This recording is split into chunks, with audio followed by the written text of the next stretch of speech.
Good Morning Kentucky. The question on the table then is, did this race meet expectations? Well, Doug, essentially when I conversed with Dr. Stephen Voss previously yesterday evening, he expounded on the fact that the blue wave which is a political term, means that the Democratic Party takes the majority of the House.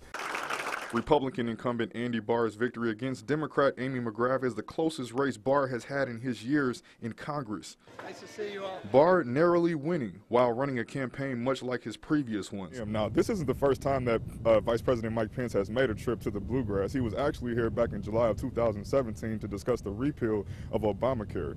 Yeah, Erica, you're exactly right. And the criticism surrounding House Bill 205 has permeated across the state, and now superintendents are hoping for a final solution when the bill is discussed in committee later this morning. The two very different campaigns drew a similar number of votes, with Barr winning by 3 points, 51 to 48, just for voting for candidates of choice, but voting for change. Hey guys, good morning. So something interesting about House Bill 525 is that it would change the ballot nominations of the 7 elected trustees who are already on the Teacher Retirement System Board.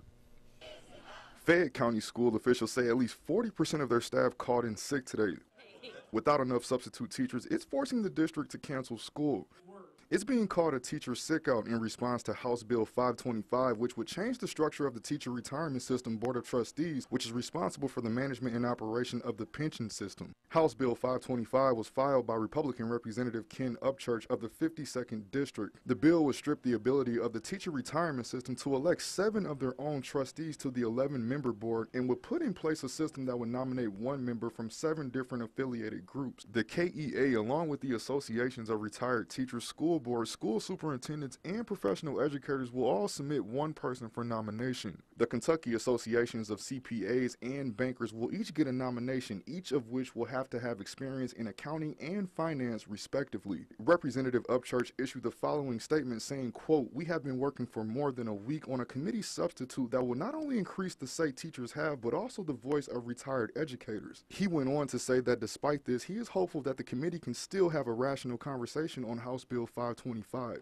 That message of opposition ended up flipping the U.S. House, something Congressman Barr will find frustrating when he returns to Washington. There's a big difference in the House between being in the majority and being in the minority. Representative Andy Barr welcomes Congressman Sean Duffy to Lexington for a field hearing on opioid recovery and transitional housing. This is happening at the District Courthouse in Lexington at 9. Congressman Duffy and Barr are assisted by 9 other experts from the 6th District, providing insight on ways to help free people from addiction. Opioid overdose has increased in Kentucky, which now has the 3rd highest opioid overdose mortality rate in the country, meaning Kentucky is on the front lines of this epidemic. The field hearing is open to the public, with the committee providing information and research on ways to help those in recovery free themselves from addiction. Congressman Barr says this will give them, quote, "a unique opportunity to gain further insight into the resources needed throughout our community." Bevin attempted to sue 16 of his own constituents after a disagreement over a proposal that would add new work requirements to Medicaid recipients. Hey guys, retirement benefits have been an issue for teachers here in Kentucky for a while now, but 2 pension bills are being discussed at 10 this morning by the House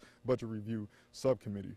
Now, according to the Herald Leader, Republican Representative Scott Lewis filed House Bill 504, which will require Kentucky teachers hired after January 1st, 2020 to work until age 55 before they would qualify for full pension benefits. As we reported on Tuesday earlier this summer, the Franklin Circuit Court invalidated Senate Bill 151 not on the merits of the law itself, but on the basis of 2 legislative process issues. But Steve Pitt, General Counsel for Governor Bevin, said, quote, "We are confident that the constitutionality of Senate Bill 151 is supported by solid legal precedent." We also reported that on August 10th, Bevin filed a motion to bypass the Intermediate Court of Appeals and go directly to the Supreme Court, and was granted a transfer with an accelerated proceeding schedule on that same day. The Commonwealth now sees itself at a crossroad. The outcome of this case could be defined by insolvency, extreme taxation, or possibly a time when pension checks stop coming in the mail. During a speech on August 15th in Louisville, Governor Bevin defended the pension law at a conference with local government officials.